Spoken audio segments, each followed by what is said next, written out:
is CE5? So CE5 is an acronym. It stands for Close Encounters of the Fifth Kind, and it was dubbed by Dr. Stephen Greer, who was adding it on to a classification system that Dr. Hynek, who was one of the military specialists that they called in to study UFOs, created. So basically what it is, I mean, that's the description of how it came to be, but what it describes is human initiated peaceful contact with benevolent extraterrestrial life. Okay. And how long have you been doing it for? So I've been doing this since 2012, and so I guess that's been about 12 years. Nice. So that's a good amount of time. And what do you believe is the value or the importance of CE5? Well, I think it comes from two different standpoints, at least for me. One is from a really practical standpoint of, where is humanity going? Where are we evolving to? And what do we need to alleviate suffering and heal ourselves and the environment? And that is assistance, free energy, which maybe has already been developed and perhaps suppressed. And so I think that that is one reason why CE5 is so important for us to step into the understanding that other beings or intelligence is out there and is available for help. But I think the higher answer, or maybe the more predominant one, is that, or maybe profound is a better word, is that I believe that CE5 is a way for us to expand our consciousness and to step into a greater understanding of who we are as beings. So moving into a multidimensional understanding of what is life and understanding what we are. Mm. Wow, yeah. So CE5 is this process, and we'll get into a little later what that looks like, the specifics, but it's this process of trying to communicate peacefully with an intelligence that is not human, that exists in our universe. And I want to ask you because most people are probably skeptical of this and believe it to be something that's unrealistic. What would you say to them? I would say, first of all, to really embrace that skepticism, because I think that's a really valid way of approaching new information. And I think that it is so large. I forgot what the saying was, something about, huge, incredible things require huge, incredible proof, right? Mm, So I think that it's really wise to approach it from a skeptical standpoint, especially because it's not as if our human levels of discernment are really that sharp, like we really are kind of muddling around in the dark with our eyes closed. Well, muddling around and just trying to figure things out and learn about the life around us in these mm, small increments. mm, So as far as a skeptical person approaching this, I would say go slowly. I would say ask questions of the people around you, even including the people that are closest to you. I would bet that if somebody did a informal poll of 10 people around them, that at least one person has had some kind of high strangeness event, whether it's UFO related or something else that they just can't explain. mm, That would help to break some of the boundaries of what we believe reality to be. Um, and also, I think that one of the important parts about CE5 is that it's something that you can gain proof for yourself. mm, You could go down the rabbit hole of, you know, who is giving you what information and for what purpose, and is it truth or is it fiction? And anything that does not come through our own personal five senses, you could debunk mm, anything with any kind of story or plot line. So I think that's one of the things that CE5 is so really good for is once you have your own undeniable proof, that is like a basis for your own solid foundation of understanding and exploration. It's just a launching pad. I think it probably opens up more questions than answers questions, but but definitely, I think that this is a realm where skeptics do really well in. Yeah, those are some really good points. And I would say too that on the surface, it may seem to the average person kind of far fetched. Oh, you can communicate with aliens, right? But where we are right now, where we have military, high level military whistleblowers saying that there's been contact, there's been recovery of bodies, all of this, we're at some point, hopefully sooner than later in our future, going to, it seems very likely, get some kind of disclosure officially from authorities, government authorities saying these beings actually exist. Some type of non human intelligence exists. And then once that is public, this idea that we're speaking about right now is much less far fetched than it currently might be to most people. Hmm. Before we move off that, is there anywhere for someone who, for somewhere to go that you would say would be a good starting point for them to look at this to kind of corroborate the validity of it? Yeah, for sure. There's a website that we keep up to date called the etcontacthub.com. And it's just a collection of different resources for human initiated contact. It's not a library of resources for UFOs or ETs because that would just be way too extensive Mm. and time consuming. But basically, if you want to learn about how to make human initiated contact, anything we could ever find is there. And particularly, I would say the Mark Sims documentary is fantastic. Of course, Dr. Greer, he's kind of like the tip on the point of the spear, and he's the way that most people are introduced to this work. Mm. But Mark Sims has an amazing story. If you look for his YouTube video at the bottom of the YouTube page, because it's split into different mediums, Okay. or medias. And the in the documentary tab, Mark Sims' documentary is just outstanding. And in fact, when we were first starting out, we didn't have a sighting for 3 years, but we would still go out. I mean, fairly regularly, and just keep at it. And kind of frustrated. But Mark's documentary, it's only a 10-minute documentary, is what kept us going. And just like there is something out there, there is an opportunity for us, the regular person, to see uh, incredible things in the sky. And that's what kept our hope up. Okay. Thank you. So let's move into your experiences. You've been doing CE5 for a while, about 12 years, you said. What have you seen? What have you experienced? Okay, so I think it's good to set up expectations for people that are interested in going out to do CE5 because, like my mentor from British Columbia, the province next to us, Deb Warren, she's been on 12 or 13 Dr. Greer expeditions. So she is very well versed and very experienced and has had many incredible experiences herself. You might think of interviewing her, she'd be wonderful Oh, to okay. interview. But what she says is it's a few seconds of amazing. And that is the general experience. And what we have experienced too is that you go out, you're probably out for, well, we end up hanging out for about 4 hours in a night. But you could go out for a couple hours and Mhm. it's mostly quiet. And then something happens, but it's just a few seconds. But it might be questionable, it might be interesting, it might pique your curiosity, or it might be something that is absolutely astounding. Wow. So so yeah, most of the things that we've experienced would be flashbulbs, I would say, would be the greatest magnitude of the type of sightings that we see. Of course, there are alleged meteorites and alleged shooting stars as well. And I would categorize those in like as low key sightings. And I do think that they're an important part of the process of CE5. Like you said, this is all really far fetched. And if we are communicating with intelligent, benevolent, extraterrestrial intelligence, they know what we're up against in terms of our own limitations in our minds, right? Mm. So I believe that one of the steps towards getting an undeniable sighting is to grapple with what could be a sighting, what might not be a sighting. So if you see an alleged shooting star, which we just call streakers, so you see a little streaker go across the sky, you go, oh, that could be a sighting. That also could be a shooting star.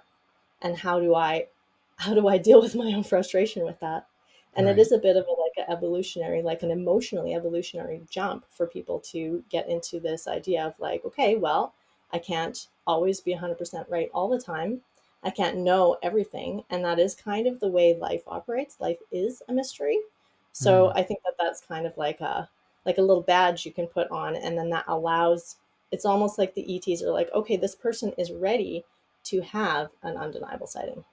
mm. Okay, that's really helpful to know. And so what about yourself? What's the most impactful sighting or experience that you've had that you can Well, share with us?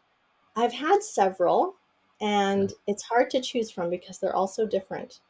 But I decided, because I've done a couple interviews, and I thought that I would share something that I haven't shared before. And this is a good little story about sightings and not getting sightings and a whole bunch of other kind of like psychological processes that people go through in CE5. Mm, Basically, in our long story, because we didn't have a sighting for 3 years, we were so frustrated. A couple of us decided to go down to California to Mount Shasta to meet with Costa McCrease, who is the founder of the People's Disclosure Movement. He's really mm, the glue of the CE5 world. Like he's a networker. He knows so many different people, and he unifies people. Like he really is somebody that is trying to get people to come together to do this as a whole and to create our own disclosure. And he says that we don't need governments. Why do we need governments to disclose? We can disclose it to ourselves and find the proof for ourselves. Anyways, he is a wonderful man, just great to meet. And mm. we went down there, and I asked him, what is our problem? Like, why haven't we had a sighting in 3 years? And he said, oh, I probably would have gave up. You're so determined. Um, and he said, he didn't even really know, but he said, how about potlucks? And so we started to have potlucks, and that's when we did start to have sightings. As soon as we got back from California, we had a C5 night in the backyard, not even going out anywhere. And out of four people, every single person saw something. Wow. So it's a little bit of a side story. So the first night that we were out there on the Mount Shasta um, firmament in a field beside the mountain, Hmm. um, we saw so much. It was really incredible. There was a group of about 30 people, and we saw flash bulbs, we saw streakers, like alleged shooting stars. Can We you saw, clarify what a flash bulb is? oh I'm not yeah, familiar. a flash bulb is it's like a star that kind of turns on and turns off. Okay. It's as if a camera has flashed at you from the sky. Okay. Yeah, yeah. And I would consider that an undeniable sighting, because what else is that? It's not even a satellite that might have, like the iridium flares that used to happen. They don't happen anymore, Mm, but they could track and tell you exactly when a flare would happen when a satellite is going by, and it would kind of like flash, flare up, and then flare away. That's the closest thing to what a flat could be an explanation for a flash bulb. Anyways, so I would consider a flash bulb an undeniable sighting. okay. Um, and we saw all kinds of things, like a little light that would kind of blink on and off. Like, what is that? Like, what satellite does that? I don't know. Maybe there's a satellite that does that. So that would be like a low key sighting. But then we did see many green streakers. So really large green colored streakers that would go across the sky. Two really bright orange ones, and then just to the pinnacle of the whole night was we saw two sets of lights of about four each in configuration, and they were both tracking each other across the sky slowly, like so slowly. Every single person could stand up, and we're all standing just like astounded. What is that? Total silence, just Wow. tracking each other across the sky. Nobody thought to take out their phone to take a picture or video. Right. We were so stunned. Wow. But anyways, it was really an incredible night. There was so much that we saw, and Costa had said that was the most that he had ever seen in one night in his whole time that he had been doing CE5, and he was one of Dr. Gur's original like CSETI members. Oh, And okay. yeah, and Dr. Greer says, to CE5 people when he's introducing to them, this is not a dolphin show. Do not just expect to go out and see lights in the sky. But that night was like the dolphin show. It Wow. was just incredible. We were all really thrilled to see everything that we saw. So the next night is part of the story too, because the next night was dead silent. It was Uh-huh. so quiet. And there's a lot of different factors that will influence why a C5 group or person in a group, because sometimes some people see something and someone does not the very same moment Mm. in a circle. And so what had happened the morning of the second night, so the way Costa runs his C5s is we'll get together in the day, we'll have a circle, we'll have a discussion, and then we'll get together at night and have a circle and like watch, do sky watch and do meditations and whatnot. So after this incredible night, the next day there's a huge argument in the group. So somebody is like slapping their knee, like, if we're going to get down to business and have a craft land and meet some beings, then we're going to have to concentrate. And there was way too much socializing last night. Right. And this is just a constant fight that happens in CE5. Like, I have encountered this theme so many times. It's such an issue. There's people that just love to socialize and they're having a good time and they want to see some things, but they're also like really happy to be with each other. And then Right. there's people that are like, let's get to work, let's do a meditation, let's expand our energy, let's blah blah blah. Right. And it started a big argument, and people's feelings were hurt, and people were angry, and it was a super downer. And so this is another factor for CE5. So Dr. Greer says that you need three things for contact: one mind consciousness, a sincere heart, and clear intent.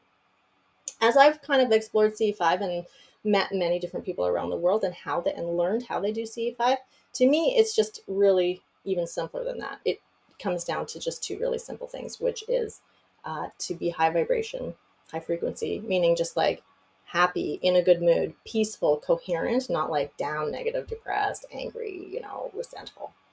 And to have an intention. If you're going out and you're high frequency, like, and you do want to have a sighting, you might have to practice a bit, but to me those are the ingredients for contact. Okay. And I would also add in, like, to those two things is just to have a declaration to communicate with 100% pure light or benevolent beings, because we have had negative, I don't know, like a little knock on the door of our C5, like a little ghost kind of trying to communicate with somebody in the group. Okay. So, and that night that we did that C5, we did not do an intention setting like we want to speak to benevolent extraterrestrials. So Mm. you just really have to be clear about what it is that you want. Yeah, Okay. And crystal that's clear. interesting. Yeah, and I have a question related to that. I want to ask a little later. Okay. So, in terms of communication, have you experienced communication? Yeah, I do. But there's the second part of the story I want to get back to. Okay. Okay. Yeah. Well, I'll remember that question. So, so everybody was in a really terrible mood that second day. Hmm. And when we got to the circle, everybody was like, there was a wet blanket put all over everybody. Mm. And it was complete silence. There was one flashbulb. I don't remember if a few people saw it or if I saw it or whatever. It's in my notes, because um, memory is very fragile. And if you are going to do C5, definitely take notes because you're going to forget what happened in 4 years. Mm. But nothing was happening at all, and people were really dejected and feeling down, and like they wanted to have a better experience than they did that first night. And like, I maybe like two or three times have ever had an experience that profound and exciting, Wow. from a visual point of view. Yeah, like it's a totally different thing when you start really understanding that C5 is very internal, and that you really have to work on your growth. To It just goes hand in hand with uh, more exciting experiences. Anyways, to get back to it, Hmm. I ended up having a message like come through into my mind, and I'm not really a channeler. Every once in a while, I'll get something that really does not feel like it's from me. Mm. And so, of course, I was absolutely petrified to say this out loud. And it was like a totally quiet group, but there was absolutely nothing happening. And I decided to take a risk, and I told everybody what I had heard. Um, and the message was related to, the suffering and the misery that humans have to experience on such a regular basis. And I think that they were referring to what had happened to us and how we had kind of brought the frequency of everything way down with this argument that we had had during the day. Mm. And they said, you're never alone, whether day or night. We are always with you. And as soon as I had said that and bravely taken the step to share this like random channeling that I'm not used to giving, Mm-hmm. there was a little streaker. So was it a sign? Was it a synchronicity? Was it just a shooting star? Don't know. Mm-hmm. And then Costa said thank you to me. And as soon as he said thank you, this huge orange streaker went across the sky, absolutely huge, like just covering half of the sky. And when it got about halfway over, so traveling halfway over, the thing at the front, like if it is a shooting star, the thing at the front split into two diamonds and then they chased each other away. Wow. Yeah. So I think that was not a low key, like I think that was not a shooting star. Wow. Anyways, yeah, and the rest of the night went like it just from there it just totally did a 180, and we really recognized that this is not about watching the dolphins at SeaWorld. This is about our inner work as well. Costa suggested that we do some physical healings for people in the group. Mm. And as soon as he suggested that, like we saw three flash bulbs. So the confirmation, like, yeah, good idea, guys. Why don't you do some inner work? Somebody had a major like energy download in the middle of this physical healing meditation that we were doing. I myself was feeling pretty like energized and like adrenaline and energy coursing through my body. Mm-hmm. And so like this I think this story kind of really encapsulates that there are two sides to a ce5. There is the external confirmations which are helping leading you along the path, but the Mm-hmm. more important part is the internal things that are happening. And that like working on your physical healing, working on your group coherence and not arguing before ce5, or like trying to get over it and like repair after something like that. So yeah, I think that was a really good example. And that night, I actually got like a really good photo of like a little white and red light that was going across the sky that I never saw myself. But later in my photos, I'm like, what the heck is that? So, Uh, a lot, even though not a lot happened in the sky that night, like just a few flash bulbs, just a few streakers, and not like colorful ones. But like it was very quiet that night, and yet that was a really important night for everybody. wow. That's amazing. And thanks for sharing the details of that. It's interesting to hear how it's an internal thing as much as it is external, or even more so. Even more so, for sure. Yeah. And so, in your experiences, have you had an actual, like a telepathic conversation? Have you seen anything like a being or anything like that? Or has it been more of what you've described with your first story? So for me, it has mostly been these sort of like visual things or other sensory things like strange noises or feeling sensations, energies in the body, and stuff like that. Um, Mm-hmm. I do have a couple of group people in my group that are experiencers, or who Mm-hmm. have really developed their ability to communicate either telepathically, or even in real life with ETs or Mm-hmm. guides or beings. I mean, because the debate is really up for like who is that, right? Who Yeah. is showing us these signs, and trying to communicate with us? Are they just multidimensional beings? Are they kind of like gods? Are they our guides? Are they spirit guides or angels, or are they ETs? Or is that intersectional? Right. So so in my group, there are a few people that have, and for myself personally, the highest kind of like level of communication I've had would be like telepathic. And I did once get, with equipment, I did get like an actual answer from a very like intense question that I was asking, and I think I got the answer because I was just feeling so emotionally over the top. So, and they just recognized the need, and that it was related to C5, so it wasn't just like a personal crisis I was having.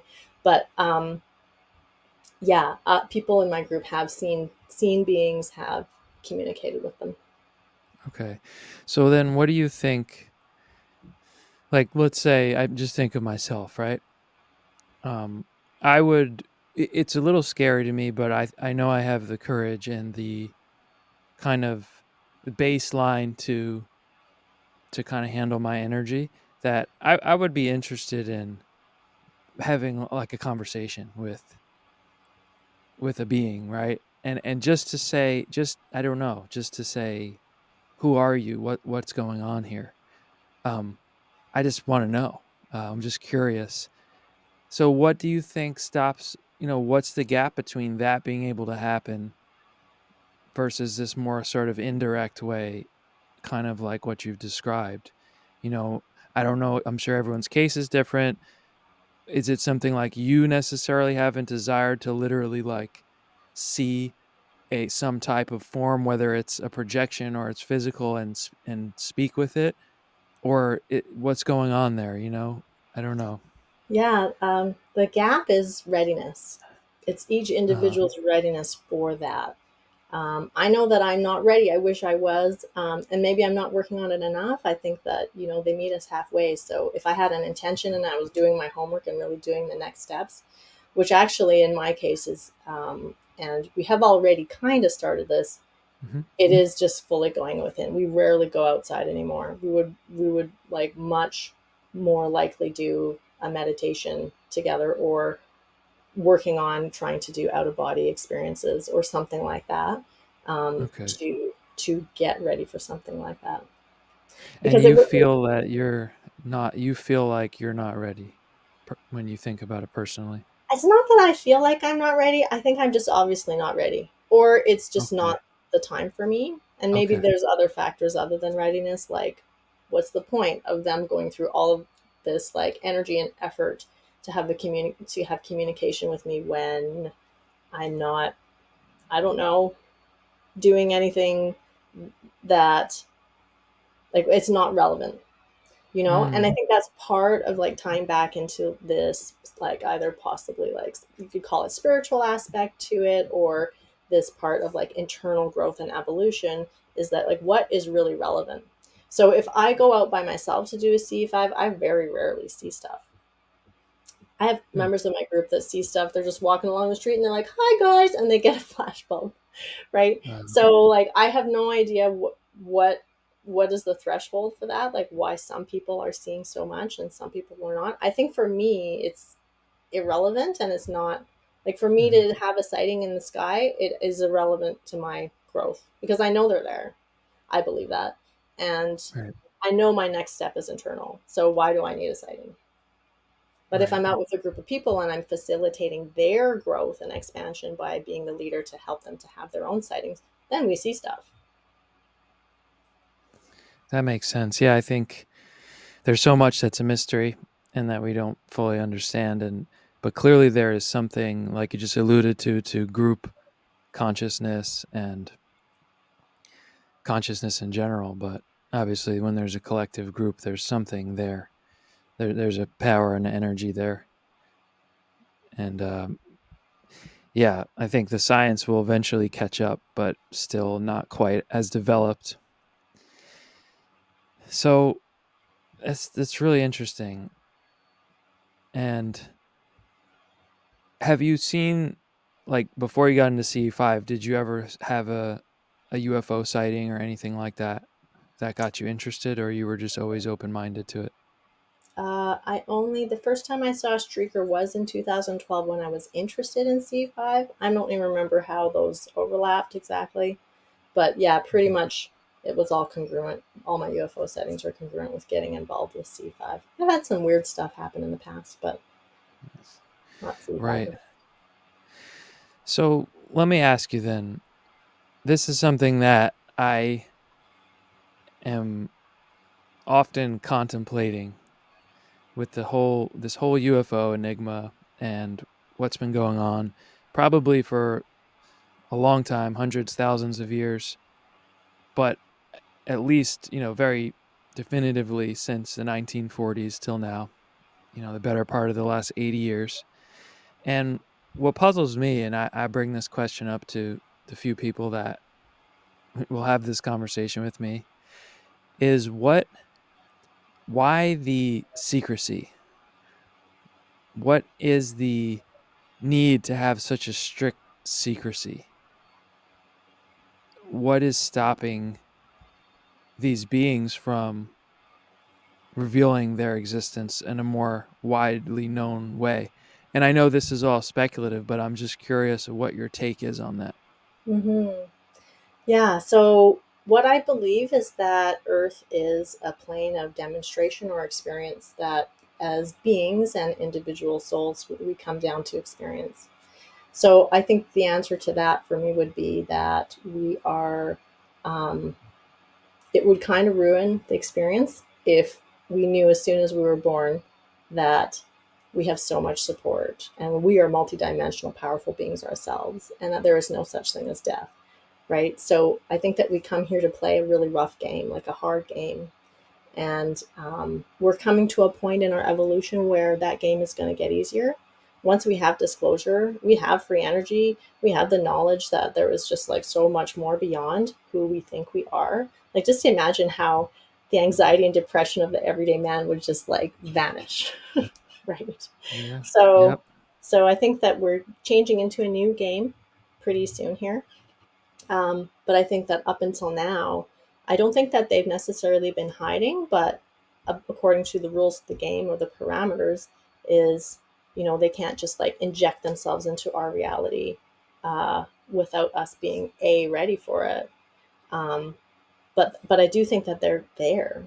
I think it's like a door with a handle, but only we have the handle side, and on the other side they can't come assist us unless we're like, hey, I think that there are benevolent energies or beings or whatever you are out there, and I want help. So can you give me some help? And then they can help. Mm, okay.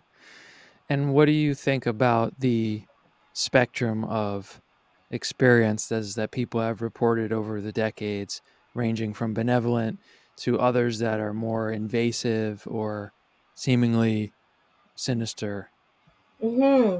This is something that really I've been thinking about a lot more recently than when I first started. Like, I just kind of jumped in and just adopted Dr. Greer's ideas. There's no such thing as negative ETs, and I felt totally safe going out, especially with other people. You feel really safe going out.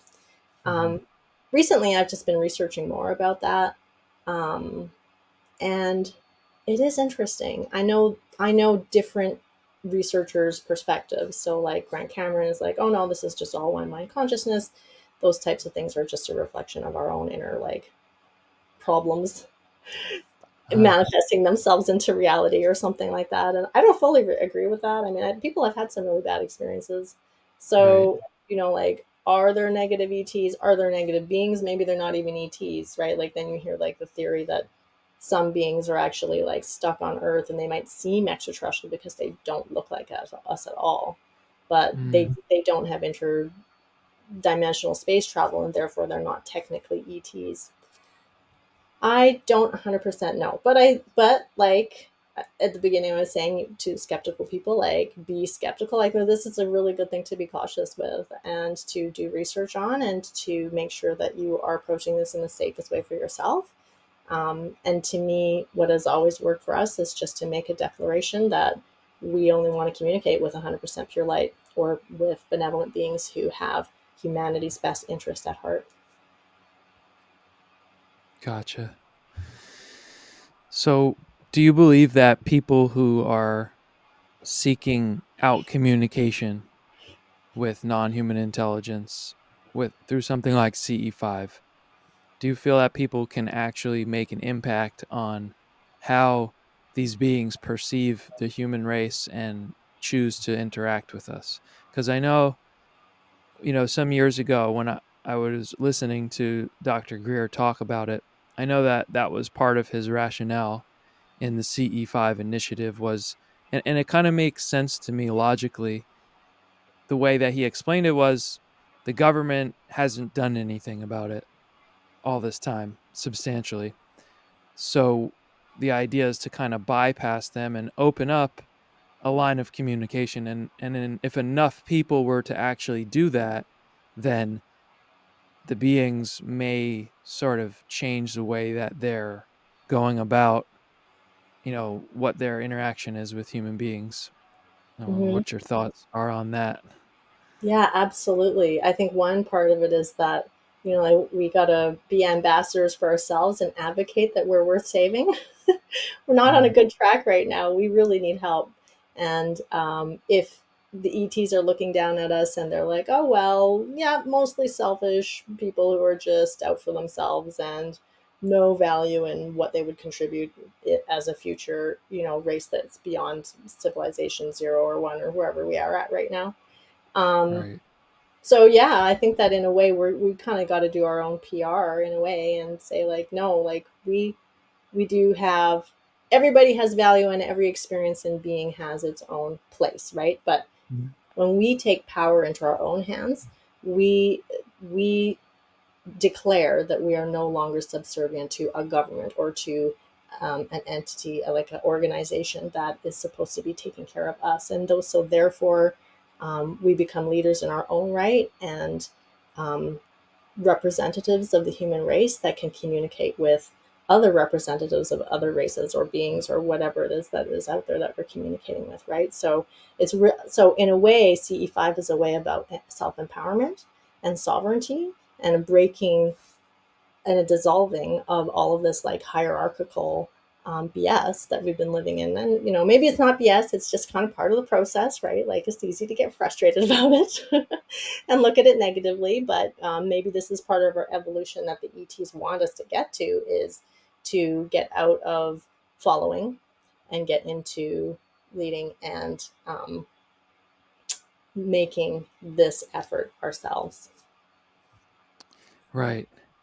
Yeah, it's really a big question to ponder, and it's a tough riddle because for me there's got to be a really really really good reason of why this is such a huge secret, and why it seems so evasive. And yeah, it seems like there have been a couple of anomalies, right, where people have seen, large groups have seen a being, the what's it called, the Ariel school in South Africa, where it was something like 30 plus children saw beings walk towards them. um, there's been a few of those kind of instances, and maybe those are the instances when there was an exception to the rule. But there's never been anything where, you know, I don't know, they just drop down on a huge public, I don't know, football game or anything, just to be like, hey guys, we're here. And there's just got to be a really good reason, especially if, as has been reported, if it's true, there's so many different species of aliens. And in your book, actually, I remembered, and I wanted to ask your opinion on this. It was Paul Hellyer, the former Minister of Defense in Canada, who said there was 82 species of alien beings. And so we can imagine that there might be all these different civilizations from all different places. So for all of them, and maybe some of them are just like humans, maybe there are some really great ones that want to help us. Maybe there are some malevolent ones who have taken advantage of us. My hypothesis is that there's a spectrum, and it's all of them. And so maybe the secrecy is for control, but maybe, for the good ones, what's the secrecy? And you're kind of alluding to, it's this principle that like we have to help ourselves. And I think there's a lot of valid reasons of how interfering could be catastrophic for ourselves if we're not ready for it, which, Mhm. by all evidence of our history, the last few thousand years, we definitely aren't, I would say, in the way that we've treated each other and just taking care of the planet and all of that. So all that makes sense, but I'm just so curious, like what's going what on. So what the secrecy is about, right? Do you yeah, know Rama, the group Rama? no, Oh, okay. So that would be another really wonderful thread of research to follow. But Rama is a group that originated in the 70s with this man named Sixto Paz Wells. mm, And he had incredible contact that people in North America and Western world, English speaking countries, don't really hear about it or know about what's been happening in the Latin American world with ETs and UFOs. But I mean, mm, more is happening there and has happened. right, And I believe that the ETs And many different ones might have many different agendas, but I think that the benevolent ones are experimenting with us and how far they can push us. So Sixto Padswell's invited, I think it was 10 times international press to a advanced landing of a UFO craft or sighting or both. Mm. And you know, the press would come, they would film it, they would, whatever it was, whether it was this craft in the sky or a landing or whatever it was. And then, the people go back to the newsroom, and somebody from the top of the media corporation would reach down and say, nope, you're not showing that, or you can show this much of that footage. And it became such a sensation down there. I can't remember, I think it was in Peru. Mm. And that people started to gather to this movement and become very religious about it. And so it stopped because the ETs that were trying to orchestrate an awakening were noticing that it was not going the way they wanted it to. It was becoming Mm. too fundamentalist, too religious, too rigid, too uptight. Um, and they're like, oh, I guess they're not ready. So like they gave us landings and sightings and like um, really incredible experiences that the people who were involved in Rama at the time, um, the experiences they had are like mind blowing, in Wow. terms of like walking into a Zendra, which is like a craft, and like meeting beings and all kinds of like incredible things that I think that we want. I think when people come to CE5, they're like, let me shake hands with a being. Right. Things are like, we tried that back in Peru and you guys are not ready. So yeah. So why the secrecy on like from benevolent ETs?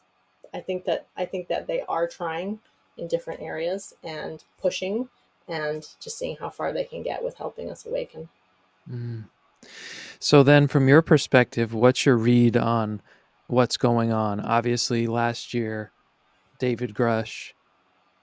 People have all different kinds of opinions about it, but I think objectively, you just look at it, you look at the history. It's a huge, huge moment. It really is. And so, do you think what's behind the scenes there from maybe from an ET perspective? Because what I think is that on some level that was allowed to happen. If the powers that be did not want David Grush to come out, it wouldn't have happened. I think maybe I'm wrong, but so I think it was allowed to happen. So, and obviously this is anybody's conjecture, and this is what everyone in the UFO community is talking about now. But what's your take on it? What could it maybe be a sign of, or what do Yeah, you? I do think that there are people that are looking at it really optimistically. And I think that in the bigger picture, it is, regardless of the intention behind releasing that information, once the cat's out of the bag, you can't put it in, right? I'm sure other people have said that saying in regards to this particular disclosure thing. Mm-hmm. But I have such an intense distrust of the media and the government on the topic of disclosure that I look at it very skeptically. And if it's coming from a mainstream media outlet, I mean, it's not even news anymore because they don't do journalism. They don't show two sides. They don't have two experts. They don't Yeah. have Dr. Greer on mainstream media, No. Yeah. right? Like, there you go. So, Right. um, if it's coming out on mainstream media, unless I'm concurrently seeing actual journalism, then I'm ignoring it.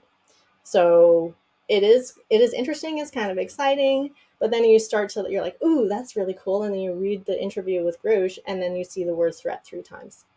So it's not the right You see message. you see the word what? Oh, threat. Threat, yeah. Yeah. So it's not the right message. If I mean, if either of us were to orchestrate disclosure, we would do a much better job. And we're just average citizens, right? So Right. you would think that the government would have an actual plan if they're going to help us to acclimatize ourselves to the potential of an incredible golden age for humanity. They Mm-hmm. would. I don't think they would do it this way. So that's why I'm incredibly like skeptical about what's coming out right now. Got you. Yeah, and that's understandable, and perhaps maybe it was just a fluke to a degree. I will say, for what it's worth, I've listened to everything, David Grusch, everything that he has, every venue he's spoken at publicly, I've meticulously listened to him. And for me, I think he actually just stumbled into this, at least from his standpoint. Whether he was being used is another story. But listening to him for hours and hours tell his story, I really do think he just was put in charge of this thing. He was an average kind of military guy who never really thought about UFOs. He discovered this, people, high level people started telling him, because as is said, and I think is plausible, there's a percentage of these insiders that actually want the truth to get out, or at least a degree of the truth, and they started telling him stuff. And I really think, and then he just went through all the channels that were available.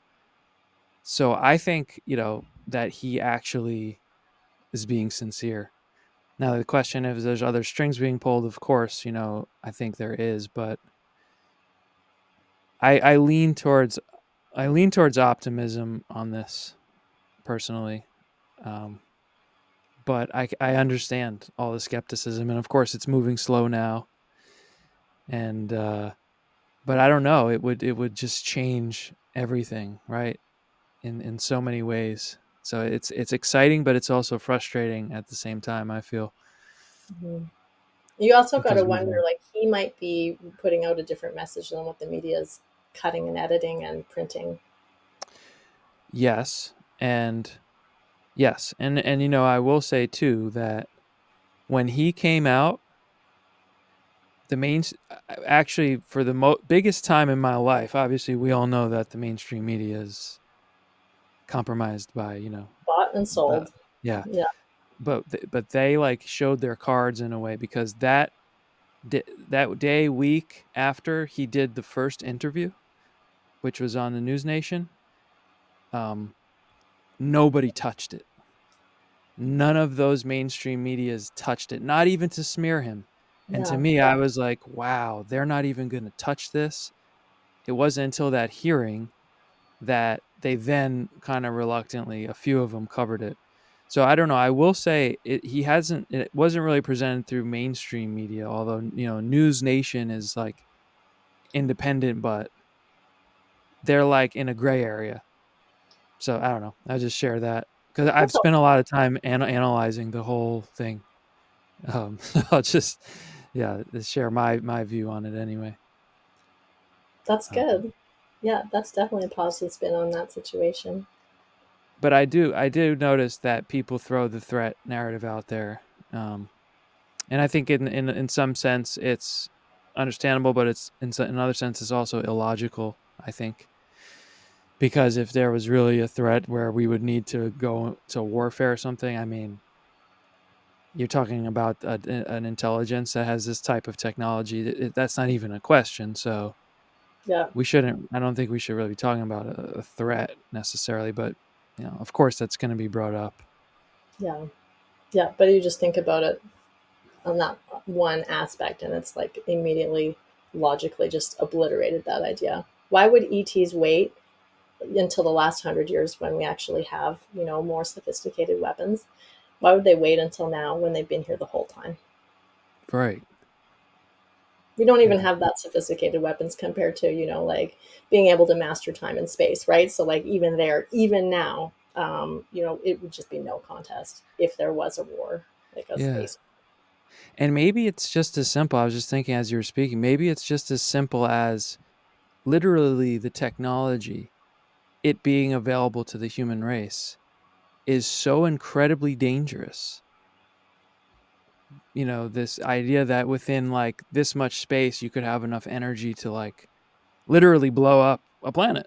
And, Hmm. that's the type of technology that we're talking about that allegedly exists. And I think it's plausible that it does. So that makes sense, right? That what would happen right now? People are bombing each other every day. What are human race going to do with that? So maybe it's just as simple as that, the secrecy. I mean, maybe it's just that simple. I don't know. Yeah, they do seem to be looking out for us on that particular point. And there's a lot of theories on why they are, disabling nuclear. testing and sites and control centers or whatever it is. There's several stories like that are out there. Um, is it to look out for us? Maybe. Is it also potentially because like a nuclear explosion has ramifications that go beyond our planet and maybe are affecting other worlds? Maybe there's that too. So, but whatever the case, I don't think that a nuclear war would actually happen because there have been so many precedents of interventions. Yeah. Yeah, it's the average person, even people who are open-minded to this don't know the actual, you know, recorded, documented, radar verified cases of these nuclear warhead operators, multiple cases seeing the UFO shut down the nuclear missiles. And these people are the most have to pass the most strict psychological tests to be able to push a button on nuclear, right? So they're not crazy seeing things. Hmm. Yeah, and I don't know. I wish the information was more widespread. It's you really have to seek it out and find it yourself. And it's so ironic. Even someone like me, I've been open minded my whole life. I've been like actively trying to discover truth for myself, probably like at least from like 17, 18 years old. And it's only been the last few years that it really hit me. And I was like, whoa, did I miss this the whole time? Like the UFO thing is real. Like it's not just cool science fiction. It's like there's a whole thing to it, and then it's like just a Pandora's box of information, and yeah, it's It pretty is. fascinating. Yeah, I mean, it's interesting to think even in your personal history, like your degree of readiness along your timeline. And at some point, it just kind of clicked and it all like exploded out for you. Yeah, yeah, it's really fascinating, and so for myself and others who are interested in trying to open communication with non-human intelligence, what would be your advice? And people can obviously find out the exact techniques and protocols that you do at CE5, but maybe you could just give us like an overview of how this communication is initiated, and then some advice for people that may want to pursue this. Absolutely. I'll start out with my advice. My advice is to just get out there. I think we all have a block. We're stuck on the device at home. It's warm, like you're on the couch. It's easier to just do the research and like soak in information from other people's point of view. But like, Mm, why not get out there? Why not set a date? Why not just like right now? Like, what are you doing in the next 2 hours? Go out, drive, walk, look for a location where you can just set up your lawn chair and go out this weekend. Find a couple people. You can find people in a lot of different ways. On Facebook, there's a lot of C5 groups on Facebook. You can look for a C5 group on Facebook in your area. You can use Dr. Greer's app. I think it is working a little bit better, the networking side of it. It was super buggy and it wasn't working for me for quite a while. okay. So you can try that.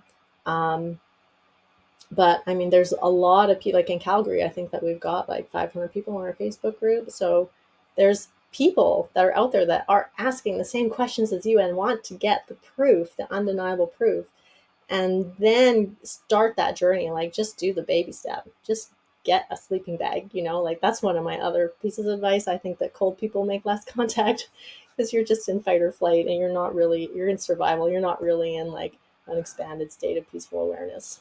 Mm, oh But yeah. starting on that journey and then, okay, trial and error. Now what? We didn't get a sighting. What are we missing? Like look up different protocols. The book that me and my group and Mark Koprowski from C5 Tokyo, it's free. You can just go and get it. You can, right now my website is down. The C5 handbook, ac5handbook.com website is down. It does have a pointer where you can point to ET Contact Hub, where you can get all kinds of other people's protocols as well. You could get Dr. Greer's giant book, big book of contact. I forgot what it's called, but it's like, it's like inches thick. It's like a huge document.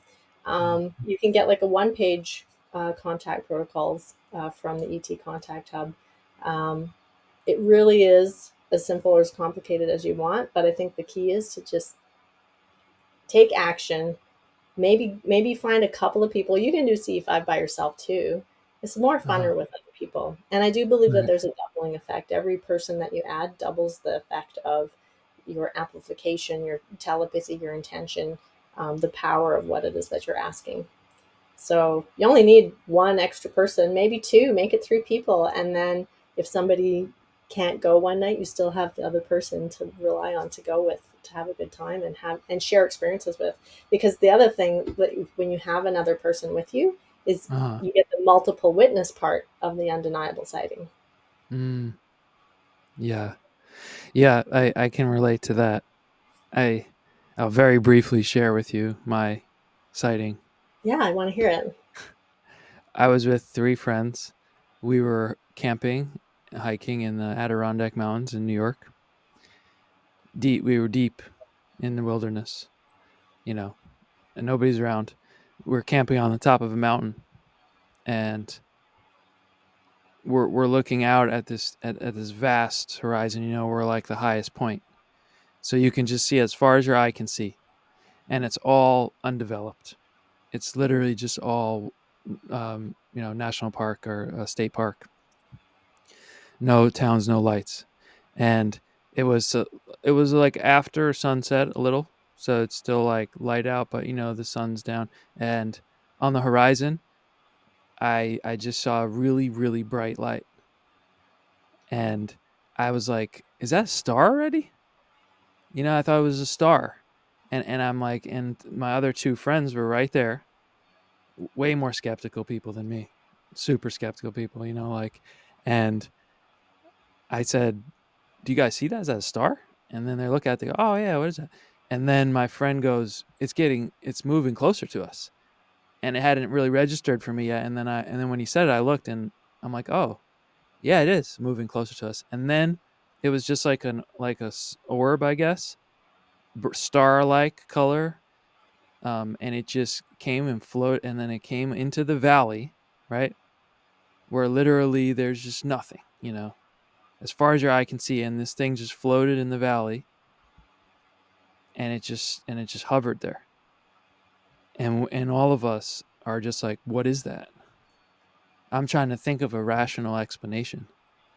I'm trying to get one out of them, because I'm just trying to get like my cognitive dissonance like set, and they are not giving me anything. I don't know, and I'm like, well, what could it be though? Like, what could it be?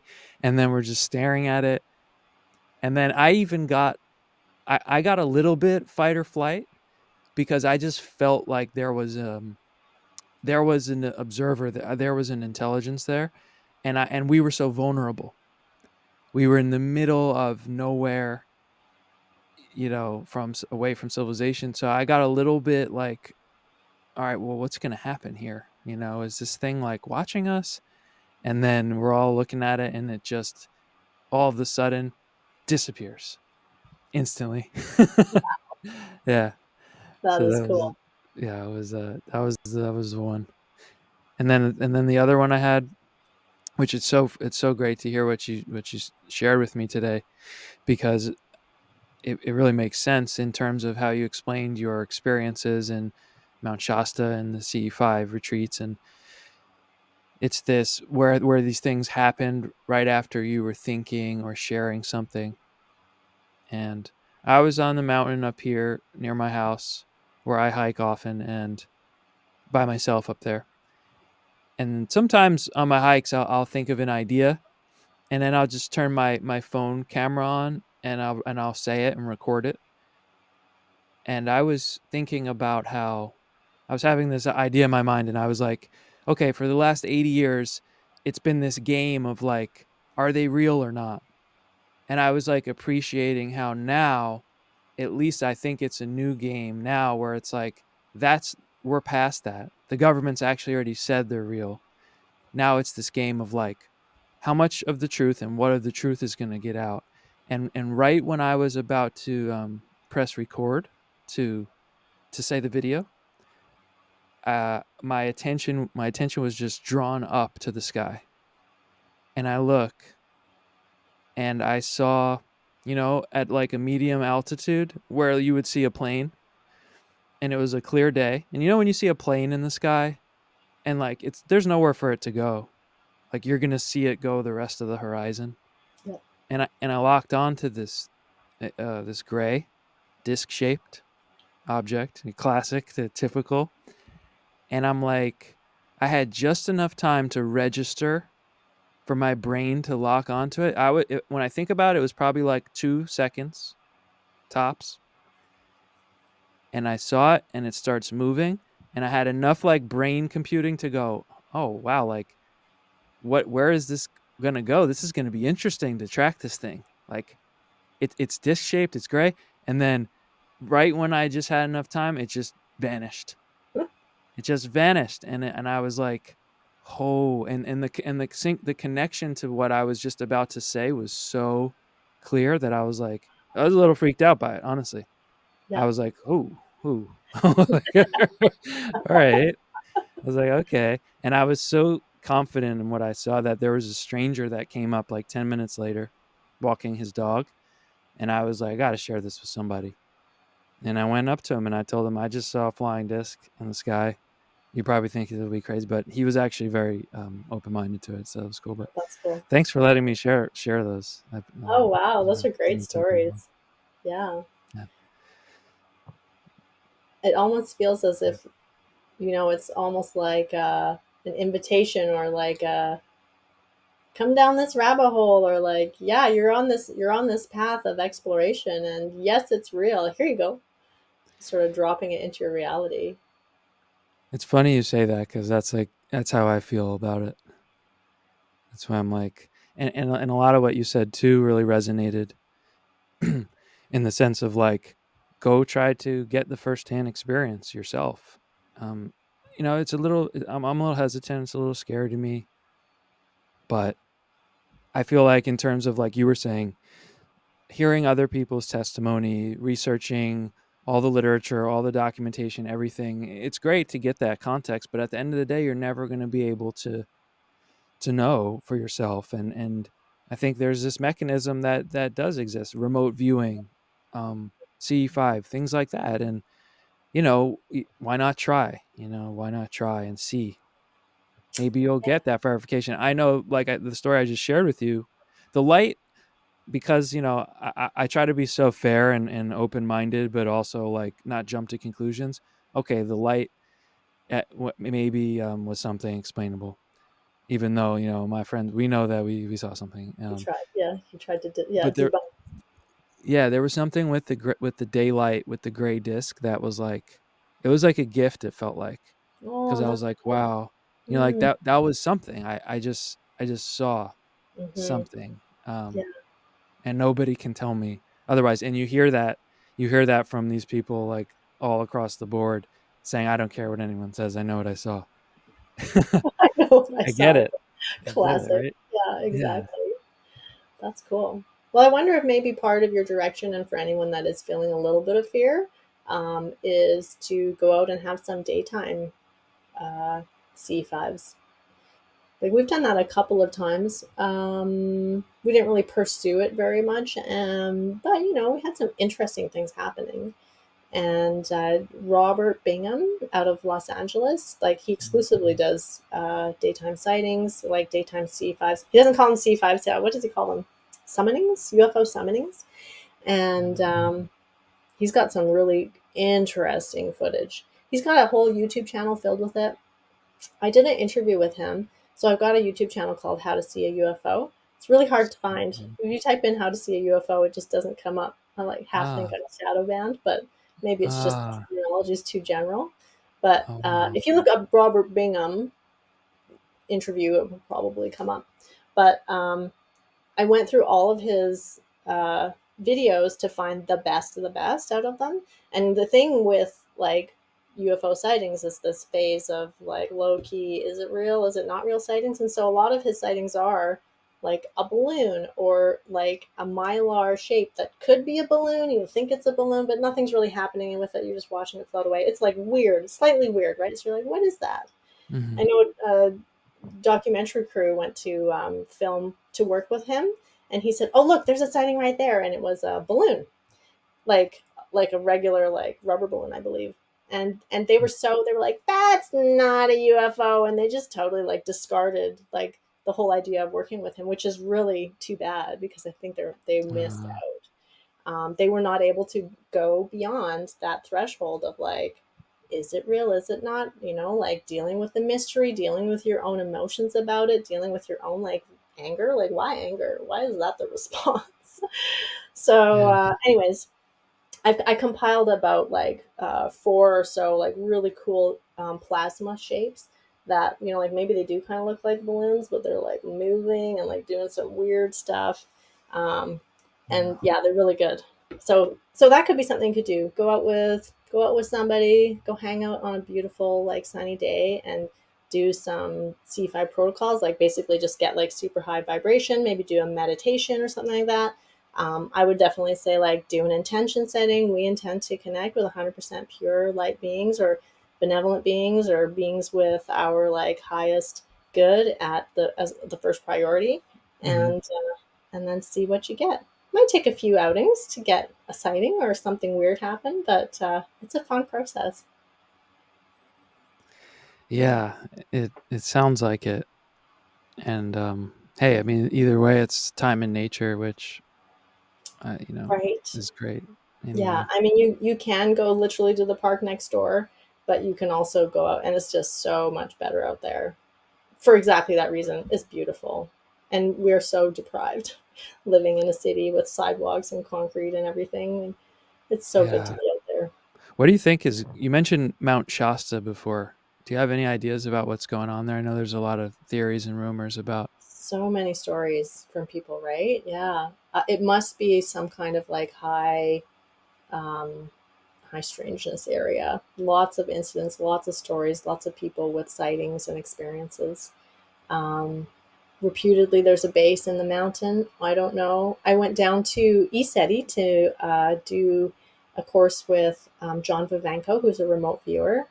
Incredible Mhm. stories. He's got a book out. Just like such a great guy with amazing experiences. Anyways, What's his name? John Vivanco. John Vivanco. Hmm. Okay. And he often goes down to ECETI to do courses with at James's place. And James uh, considers the area that he's in. So, what's the mountain beside him? Wow, I totally forgot the name of the mountain that's right beside him. But that mountain, um, he believes is a base. And I have a friend that went down there, and he and his girlfriend sat and watched this little hole in the mountain and ships coming in through the door Really? on the mountain. Yep. In which area in California? Yeah, totally gapping on the name of the mountain. But ESETI, Enlightened Center for Extraterrestrial Intelligence or Contact or something. Mm. Uh, yeah, that's where James Gilliland has his land, and I mean his way that he does C5s, and um, C5 has really become like a ubiquitous word.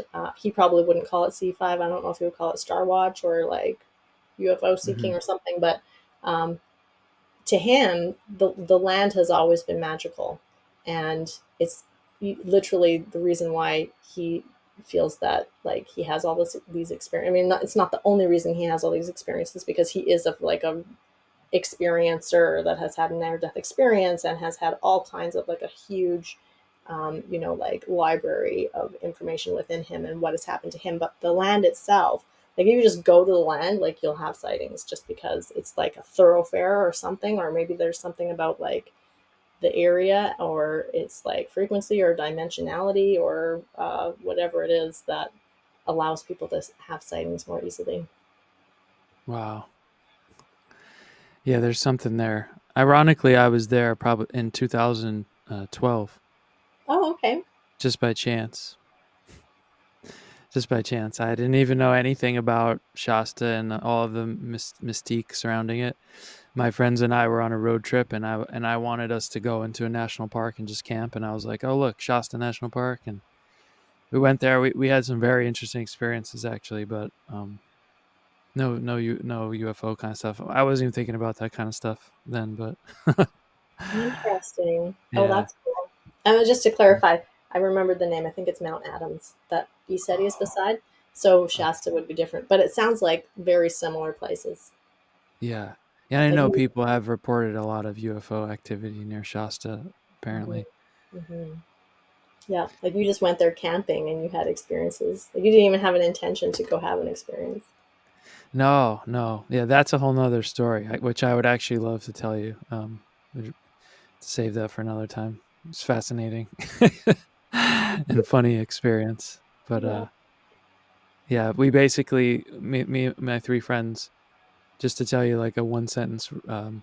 highlight, that this like guy that said he was a wizard came out of the woods and like greeted us, and it was this whole, we ended up actually spending like a week there camping with him.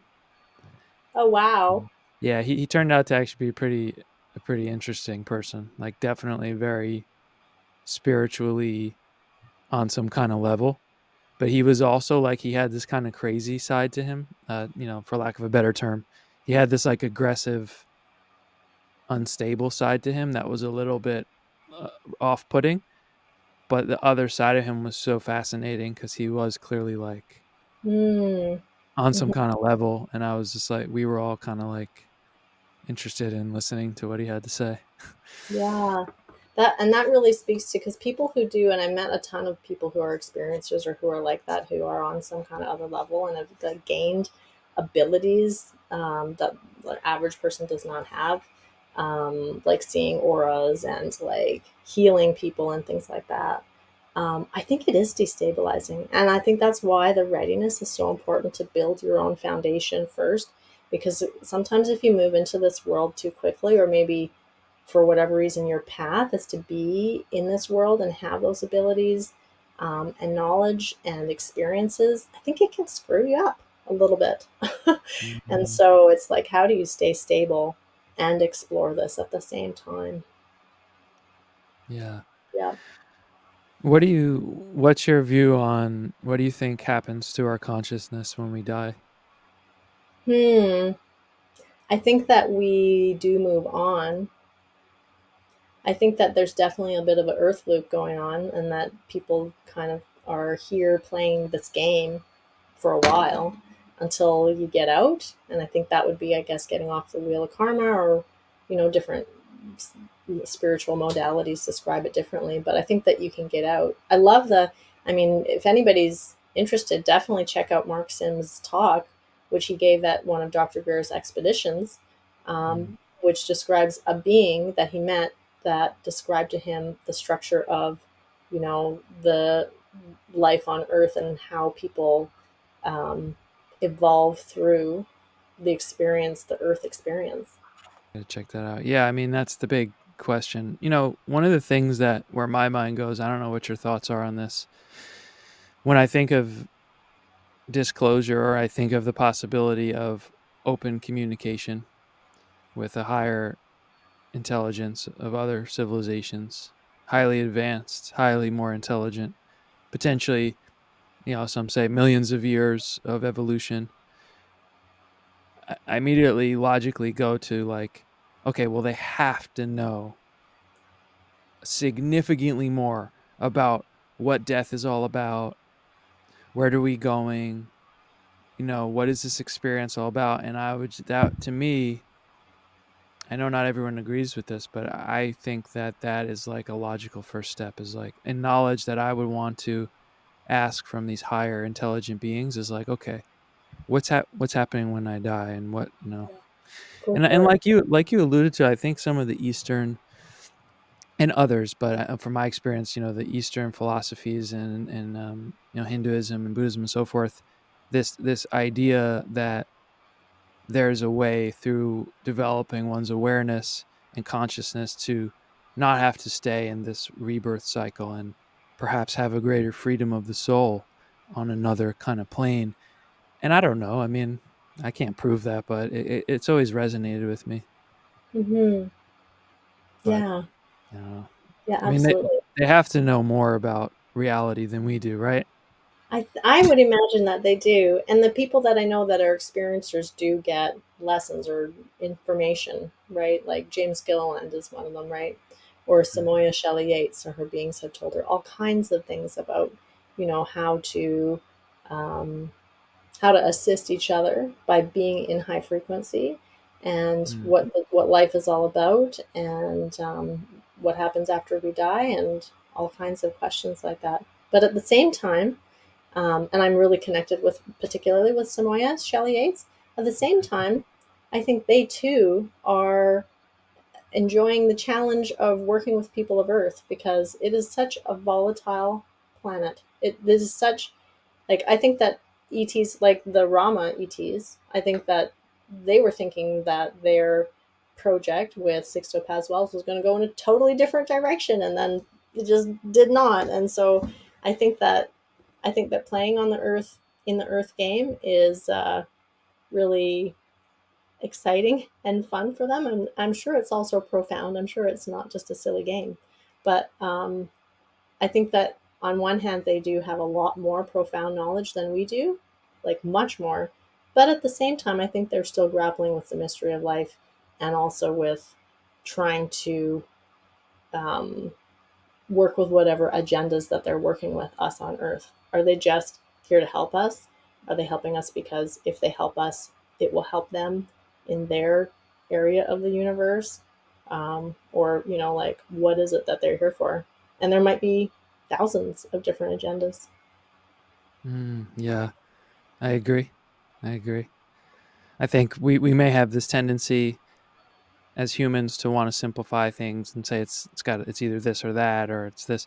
You know, that's not what how nature is. That's not how human society in the world. There's a huge spectrum of things and reasons and explanations, and so I suspect that it's many different things going on.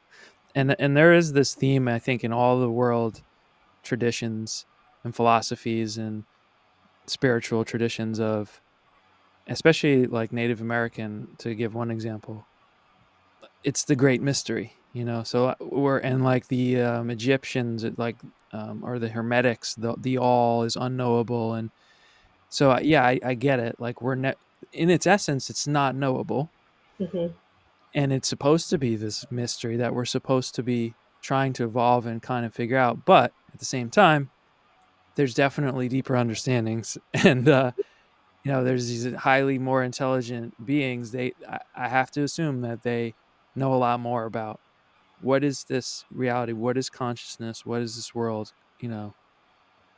Maybe not all the way back to the source of what it all is, because like I say, the source is unknown. None but itself can know itself, the all. But at the same time, like, I don't know, I'd like to find out more, Yeah. than just, yeah, go through life and just guess. And but like you've said a lot in this conversation, it's a personal journey for everyone, right? And you're only going to find that out on your own ultimately, right? People can Hmm. help us, but Yeah, exactly. And I think that the ETs want to help us. Like, I think that they're really invested in our expansion of our consciousness and evolution. So mm, they're there, just got to get out there and try it out. yeah, yeah, I'm gonna do that, and I'm gonna follow up with you and let you know. Uh, Hmm. what did, that made me think randomly, but on a side note, do you have a opinion or any on with psychedelics, particularly mushrooms? Or because I that do. seems to me that is like a very significant piece of the puzzle. I really do think so. I I don't know what you so think. so here's my take on it, and keep in mind it's coming from somebody that is like allergic to psychedelics. So, like, if Okay. I take psychedelics, I just go into a panic. Right. Um, Psychedelics, I believe, are a shortcut. And I think that Okay. it's in some people's life path to take the shortcut. And I think for some people, not. And if you don't already know that it's in your life path, I wouldn't bother even trying. I think that Mm, I think this is part of it is like you want to keep the stability as you go through this type of esoteric like knowledge gathering. mm, Um, if you're comfortable with it and you're confident and you're getting good experiences, then like by all means, I'm not one to say don't do it, but it's definitely not part of the C5 community. It's not something that when you go out to make contact with ETs that people do. And we tried it. I have to say, bad results. not yeah, maybe not maybe not positive results. I mean, right. definitely for me because I had such a terrible nightmare trip twice. But Yeah, even the results for the group questionable. Still not right. sure what to make of it. But that's a story for later when we kind of sorted out a little bit within our group, even. Yeah, I Yeah. get that. It's a seems like it's a real wild card, and I know that that set and setting is very important. You know, Yeah. like the mindset and where you are and all of that. And I can relate. You know, when it that hasn't been proper, I had some very challenging experiences, but I haven't done it in a long time. But there was a period of my life where it was something that came on my path, and yeah, it was a useful experience. Yeah. Yeah. And for some people, it really is like the ticket for them. I have a couple of people in our group who have done lots, very comfortable with doing more. When we did the psychedelics with the C5, the two times that we did it, they were kind of like guiding and assisting. But yeah, like I would say for anyone that's like, should I, shouldn't I would say no.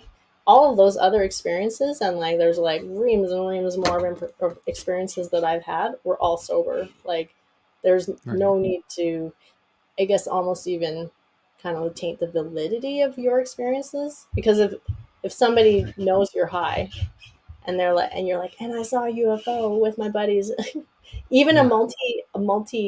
multiple witness sighting gets thrown into question Yeah. when, right? So Absolutely. um, yeah, yeah, I would say if you're doing C5, go sober. And Yeah. if you're exploring other things, or maybe you have a particular group of people that are exploring C5 and other stuff, and you guys are all supporting each other, then like I have no idea. Uh, like I really have no experience or advice in that direction, but like lots of people are doing that. Yeah. You know, you brought something up there that maybe we could touch on this. I was even gonna I had the clip on YouTube saved, but to show you, but in the interest of time, right? This interview just took place like a couple days ago. And I don't know how close we've been following like what's going on in the US Congress, but there's this representative named Tim Burchett, and he's been one of the ones who's been leading to like pushing the Department of Defense to give the truth about it. And he's been, you know, everything he said has been like good in my eyes. But there was something in an interview a few days ago that kind of raised a little bit of a flag for me. And he was saying that a friend of his is involved, and it sounded something very much like CE5. And he was saying that there were groups that were doing like seances for like demonic sides of this. And he was saying like, I don't know, he seemed to be painting a negative light on it for people that have no idea about it. And yeah, I just don't know. I don't know if you have anything to share about that. Uh, Hmm. you know, as My people first might, re- yeah. my first reaction would be that sounds like a bit of a plant. I mean, Hmm. there is all the reason in the world to shut down the C5 movement because there's a complete hierarchy and structure of power on the planet right now. There's people that do not want people to be sovereign and independent and working on their small farms with their free energy devices and hydroponics and growing food for themselves and being totally self-sufficient and in balance with nature. That is like a no for so many people. Mm, So was he paid to say that, or is he just a fear-based person that got the spot in the limelight because actually that would be a good way to detract from the C5 movement? mm. That's my immediate go-to, because I know absolutely nobody that does demonic call-ins. for in the CE5 context. Yeah, I thought it was kind of unfortunate that that happened. And even the guy interviewing him, he he was like, "Are you referring to things like CE5?" And when I looked at the representative's response, Burchett, I don't think he it really registered with him. I don't think he Oh, actually knew what CE5 right. was. What But is but C? but but you know how when you're getting interviewed, especially in the end, you just are kind of like, yeah, yeah. I felt like he didn't actually know, CE5 necessarily in that whole thing, but he was just like, yeah, yeah. And but the interviewer snuck it in enough that Ah, to people that are listening, I think So I don't know. People have to be careful. I think with especially when I mean, hey, not like there's that much people really paying yeah, attention to what's going on with this, but in my world, it's like, yeah, in yeah, my world, it's like a big deal. But yeah, yeah, exactly. Well, I mean, and maybe in that case, the way you describe it, it maybe was just kind of an unfortunate flub, you know, yeah, just sort of like maybe neither of them knows what C5 is, and they're just going off of like third hand fear based information about something that is perhaps scary to them, right? So this is where that readiness component comes in again. yeah. I think that's a big theme, right? There's a lot to take away from this. I'll definitely be a lot of our conversation will be marinating for me, and I appreciate you sharing and being open about it all, and listening to my 2 cents as well. And yeah, it's been really nice. Is there anything that you would like to say? Any final words for listeners that you'd like to communicate before we wrap it up? Sure. Yeah, and thank you for having me, by the way. It's been a pleasure to talk with you and to kind of like go into this realm. It's really easy to just get into your day to day and just forget about this type of stuff, right? So, yeah, and maybe that's where I would take my last sort of like nugget of information, which is it's so important to be with people that understand you and, you can talk about anything with them and to, uh, find that in C5 is really like there's so many people that are interested in this and they are getting interconnected and there's a lot of groups and so there it's kind of like this little family that you can go and find. So if there's anybody out there that is feeling alone or feeling like nobody understands them or they're an experiencer and they're like nobody believes me or I'm afraid to tell my story. There are people in C5 that desperately want to hear your story or who want to go out with you and to explore this. So I would say, yeah, get connected. It was really nice to talk to you. It's great to talk about this kind of stuff. Yeah, great to talk to you too. Like you're really on the frontier of gathering knowledge. And I think it's really valuable. I honestly think I've been an activist my whole life and I think this is the edge where we can get the most bang for our buck in terms of leaping humanity forward. So it's exciting. Thanks for your work. Yeah, of course. And I agree with you. People don't see it so much that way, but when you really think about it, it's the return from a breakthrough in this would be just monumental. All the other social issues Right? are Yeah. just affected in a major way by elements of this coming out. Hmm. Well, it's been really great to talk to you, Celia. Thank you again. Great to talk to you, Anthony. Thanks.